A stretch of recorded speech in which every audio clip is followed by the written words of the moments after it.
ಸಿದ್ದರಾಮಯ್ಯನವರ ತಂತ್ರಕ್ಕೆ ಇದೊಂದು ಪ್ರತಿತಂತ್ರ ಅಷ್ಟೇ. ನಾನು ಜೀವಡ್ದಂಗೆ ಮಾಡ್ತೀನಿ, ನೀನು ಹತ್ತಂಗೆ ಮಾಡು ಅಂತೇಳಿ. ಡಿ ಕೆ ಶಿವಕುಮಾರ್ ಅವರಿಗೆ ಅವರ ತಮ್ಮನ್ನ ಸೋಲನ್ನು ಅರಗಿಸ್ಕೊಳಕ್ಕಾಗ್ತಾ ಇಲ್ಲ. ಬೆಂಗಳೂರು ಗ್ರಾಮಾಂತರದಲ್ಲಿ ಡಿ ಕೆ ಸುರೇಶ್ ಅವ್ರನ್ನ ಯಾರು ಸೋಲಿಸಿದ್ರು ಅಂತೇಳಿ ಡಿ ಕೆ ಶಿವಕುಮಾರ್ ಅವರಿಗೆ ಅರ್ಥ ಆಗ್ಬಿಟ್ಟಿದೆ. ಅದಕ್ಕೆ ಪ್ರತಿಯಾಗಿ ಇವತ್ತು ಈ ಒಂದು ಹೇಳಿಕೆಗಳು ಬಂದಿದೆ ಅಂತ ನಾನು ತಿಳ್ಕೊಂಡಿದ್ದೀನಿ. ಮತ್ತೆ ಕೌಂಟರ್, ಸಿದ್ದರಾಮಯ್ಯನವರು 3 ಉಪಮುಖ್ಯಮಂತ್ರಿಗಳಾಗಬೇಕು ಅಂತೇಳಿ ಹಿನ್ನೆಲೆ ಗಾಯಕರವರು, ಸಿದ್ದರಾಮಯ್ಯನವರು ಹಿನ್ನೆಲೆ ಗಾಯಕರಾಗಿ ಕಳೆದ 3-4 ತಿಂಗಳಿಂದನೂ ಈ ಹೇಳಿಕೆಗಳನ್ನು ಬಿಡ್ತಾ ಇದ್ದಾರೆ.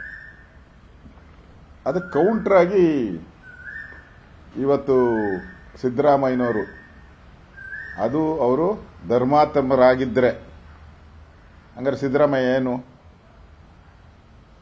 ಕಾಂಗ್ರೆಸ್ ಅವರು ಉತ್ತರ ಕೊಡಬೇಕು. ಧರ್ಮಾತ್ಮರಾಗಿದ್ದರೆ ಅವರು ರಾಜೀನಾಮೆ ಕೊಟ್ಟು, ಮುಖ್ಯಮಂತ್ರಿ ಪದವಿಗೆ ರಾಜೀನಾಮೆ ಕೊಟ್ಟು ಅಧಿಕಾರವನ್ನು ಬೇರೆಯವರಿಗೆ ಹಸ್ತಾಂತರ ಮಾಡಬೇಕು. ನೀವು ಈಗಾಗಲೇ 5-6 ವರ್ಷ ಮುಖ್ಯಮಂತ್ರಿಗಳಾಗಿದ್ದೀರಾ, ಸಾಕು ನೀವು ಅಂತ ಸಿದ್ದರಾಮಯ್ಯನವರು ಡಿ ಕೆ ಶಿವಕುಮಾರ್ ಇದ್ದಂಥ ವೇದಿಕೆಯಲ್ಲೇ, ಎಲ್ಲೋ ಅಲ್ಲ, ಆ ವೇದಿಕೆಯಲ್ಲೇ ನಡೆದಿರೋದನ್ನ ನೋಡಿದ್ಮೇಲೆ ನನಗಂತತೆ ಸಿದ್ದರಾಮಯ್ಯನವರು ಒಬ್ಬ ಮುಖ್ಯಮಂತ್ರಿಯಾಗಿ, ರಾಜ್ಯದ ಮುಖ್ಯಮಂತ್ರಿಯಾಗಿ ಅವ್ರ ಎದುರುಗಡೆನೆ ನೀವು ಅಧಿಕಾರದಿಂದ ಇಳಿಬೇಕು ಅಂತ ಸ್ವಾಮೀಜಿಯವರು ಹೇಳಿದ್ಮೇಲೆ ನನಗನ್ಸುತ್ತೆ ಸಿದ್ದರಾಮಯ್ಯನವರು ಗೌರವ ಇದ್ರೆ ಅವರು ಈ ಸಮಾಜದಲ್ಲಿ ಒಂದು ನನಗೆ ಗೌರವ ಐತೆ, ನಾನು 15 ಸರಿ ಬಜೆಟ್ ಮಂಡಿಸಿದ್ದೀನಿ, ಈ ಥರ ಎಲ್ಲ ಹೇಳ್ತಾರಲ್ಲ, ಅವ್ರಿಗೇನಾದ್ರೂ ಗೌರವ ಇದ್ರೆ ನನಗನ್ಸುತ್ತೆ ಅವ್ರು ರಾಜೀನಾಮೆ ಕೊಡೋದು ಒಳ್ಳೇದು. ಇಷ್ಟು ಅವಮಾನ ಆದಮೇಲೆ ನನಗನ್ಸುತ್ತೆ ಅವರಂತೂ ಆ ಸ್ಥಾನದಲ್ಲಿ ಕೂತ್ಕೊಳಲ್ಲ ಅಂತ ನನಗನ್ಸ್ತಾ ಇದೆ. ಯಾಕಂದ್ರೆ ವೇದಿಕೆ ಮೇಲೆ, ಅದೇ ವೇದಿಕೆ ಮೇಲೇನೆ ಹೇಳ್ತು. ಮುಖ್ಯಮಂತ್ರಿಗಳು ಅದಕ್ಕೆ ಇಲ್ಲ ಅಂದಿದ್ರೆ ರಿಪ್ಲೈ ಮಾಡಬೇಕಾಯ್ತು, ಇಲ್ಲ ಡಿ ಕೆ ಶಿವಕುಮಾರ್ ರಿಪ್ಲೈ ಮಾಡಬೇಕಾಯ್ತು. ಯಾರೂ ರಿಪ್ಲೈ ಮಾಡಿಲ್ಲ ಅಂದ್ರೆ ಇದು ಈ ಸರ್ಕಾರದಲ್ಲಿರುವಂತ ಬೇಗುದಿ ಏನಿದೆ ಒಂದೊಂದೇ ಹೊರಗಡೆ ಬರ್ತಾ ಇದೆ.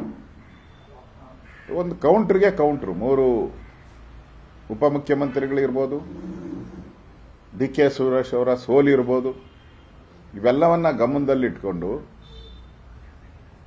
ಸಿದ್ದರಾಮಯ್ಯ ಟ್ರೂಪು ಮತ್ತೆ ಡಿ ಕೆ ಶಿವಕುಮಾರ್ ಅವರ ಭಿನ್ನಮತೀಯ ಟ್ರೂಪ್ಗಳು, ಈ ಟ್ರೂಪ್ಗಳ ಮಧ್ಯೆ ಕಳೆದ ಒಂದು ವಾರದಿಂದನೂ ನೋಡ್ತಾ ಇದ್ದೀನಿ, ವಾರ್ ನಡೀತಾ ಇದೆ ಮೀಡಿಯಾದಲ್ಲಿ. ಬಾಲಕೃಷ್ಣ ಅವರು ಸ್ಟೇಟ್ಮೆಂಟ್ ಮಾಡಿದ್ದಾರೆ, ಅಲ್ಯಾರೋ ದಾವಣಗೆರೆಯಲ್ಲಿ ಸ್ಟೇಟ್ಮೆಂಟ್ ಮಾಡಿದ್ದಾರೆ.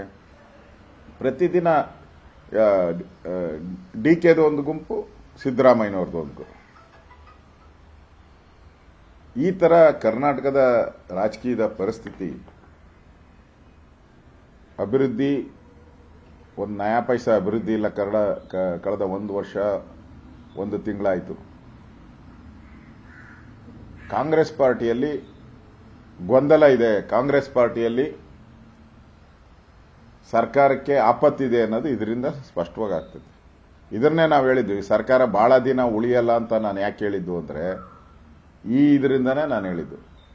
ಒಳಗಡೆ ಬೆಂಕಿ ದಗದಗ ಅಂತ ಹತ್ತುರಿತಾ ಇದೆ. ಅದರಿಂದ ಈ ಸರ್ಕಾರ ಬಹಳ ದಿನ ಇರಲ್ಲ ಅನ್ನೋ ಮಾತನ್ನ ನಾವು ಹಿಂದೆ ಹೇಳಿದಾಗ ಕುಚೋದ್ಯ ಮಾಡಿದ್ರು. ಈಗ ಅರ್ಥ ಆಗ್ತಾ ಇದೆ ಯಾರು ಇದ್ರ ಹಿಂದೆ ಇದ್ದಾರೆ, ಯಾರು ಆಗಿದೆ, ಇದೆಲ್ಲನೂ ಕೂಡ ಇವತ್ತು ಬೀದಿಗೆ ಬಂದಿರೋದ್ರಿಂದ ನನಗನ್ಸುತ್ತೆ ಮುಖ್ಯಮಂತ್ರಿಗಳು ರಾಜೀನಾಮೆ ಕೊಟ್ಟು ಮನೆಗೆ ಹೋಗೋದು ಒಳ್ಳೇದು.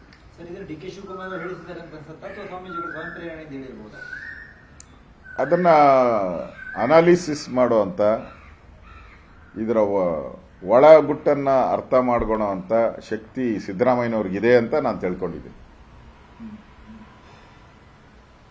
ಇದೆ ಅಂತ ಅದು ತಿಳ್ಕೊಂಡು ನಾನು ಹೇಳ್ತಾ ಇರೋದು ಮಾತು ಇದನ್ನು. ಅದರಿಂದ ಸಿದ್ದರಾಮಯ್ಯನವ್ರಿಗೆ ವೇದಿಕೆ ಮೇಲೆ ಈ ತರದ ಒಂದು ರೀತಿ ಅವ್ರು ಹೆಂಗ್ ಕೂತಿದ್ರು ವೇದಿಕೆ ಮೇಲೆ ಅನ್ನೋದು ನನಗೆ ಅರ್ಥ ಆಗ್ತಾ ಇಲ್ಲ.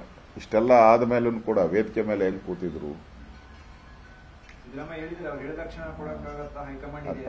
ನನ್ನ ಇತಿಹಾಸದಲ್ಲಿ ನಾನು 25 ವರ್ಷ MLA ಆಗಿದ್ದೇನೆ. ನನ್ನ ಇತಿಹಾಸದಲ್ಲಿ ಸರ್ಕಾರಿ ಸಮಾರಂಭದಲ್ಲಿ ಮುಖ್ಯಮಂತ್ರಿಗಳೇ ಆಯೋಜನೆ ಮಾಡಿರೋ ಸಮಾರಂಭದಲ್ಲಿ ಈ ತರದ ಒಂದು ಅವಮಾನ ಯಾವತ್ತೂ ಆಗಿರಲಿಲ್ಲ. ಇತಿಹಾಸದಲ್ಲಿ ಎಲ್ಲೂ ಇಲ್ಲ ನೋಡಿ, ಯಾವುದೂ ಇಲ್ಲ. ಅದು ಅವಧಿಯಾಗಿದೆ, ಸಾಕು 6 ವರ್ಷ. ಡಿ ಕೆ ಶಿವಕುಮಾರ್ ಅವರು ಹಣ ಹಾಕಿದ್ದಾರೆ, ಅರ್ಥ ಆಯ್ತಲ್ಲ, ದುಡ್ಡು ಹಾಕಿದ್ದಾರೆ, ಅವರೇ ಗೆಲ್ಸಿರೋದು ದುಡ್ಡು ಹಾಕಿ. ನೀವು 6 ವರ್ಷ ಆಗಿದೆ, ಸಾಕು ಮಾಡಿ. ನೀವು ಧರ್ಮಾತ್ಮರಾಗಿದ್ದರೆ ನೀವು ರಾಜೀನಾಮೆ ಕೊಡಿ, ಡಿ ಕೆ ಶಿವಕುಮಾರ್ ಅವ್ರನ್ನ ಮಾಡಿ. ಇಲ್ಲ ಅಂದ್ರೆ ಪತ್ರಕರ್ತರು ಕೇಳಿದ್ರು, ಇಲ್ಲ ಅಂದ್ರೆ ಏನ್ ಮಾಡ್ತೀರಿ? ಇಲ್ಲ ಅಂದ್ರೆ ಭಗವಂತನ ಪ್ರಾರ್ಥನೆ ಮಾಡ್ತೀನಿ ಅಂತ ಹೇಳಿದ್ದಾರೆ. ಅಂದ್ರೆ ಅರ್ಥ, ಇದರಿಂದ ಸ್ಪಷ್ಟವಾಗಿ ಅರ್ಥ ಆಗ್ತಾ ಇದೆ, ಈ ಸರ್ಕಾರದಲ್ಲಿ ಗೊಂದಲ ಇದೆ, ಒಡಕಿದೆ. ಈ ಒಡಕಿನಿಂದಾನೇ ಈ ಸರ್ಕಾರ ಬಿದ್ದೋಗುವಂತ ಸ್ಥಿತಿಗೆ ಬರ್ತದೆ. ಕನ್ನಡಿಗರ ಮೆಚ್ಚಿನ ನಿಮ್ಮ ನ್ಯೂಸ್ 18 ಕನ್ನಡ ಈಗ ವಾಟ್ಸ್ಆಪ್ನಲ್ಲಿಯೂ ಲಭ್ಯ. ಕರ್ನಾಟಕ ಮತ್ತು ದೇಶ ವಿದೇಶದ 360 ಡಿಗ್ರಿ ಸುದ್ದಿ ವಿವರವನ್ನ ನೀವು ನಿಮ್ಮ ಕೈ ಬೆರಳುಗಳಲ್ಲಿಯೇ ಪಡೆಯೋದಿಕ್ಕೆ ಈ QR ಕೋಡ್ ಅನ್ನು ಸ್ಕ್ಯಾನ್ ಮಾಡಿ. ನಮ್ಮ ಚಾನೆಲ್ ಅನ್ನು ಫಾಲೋ ಮಾಡಿ, ನೋಟಿಫಿಕೇಶನ್ ಆನ್ ಮಾಡಿ.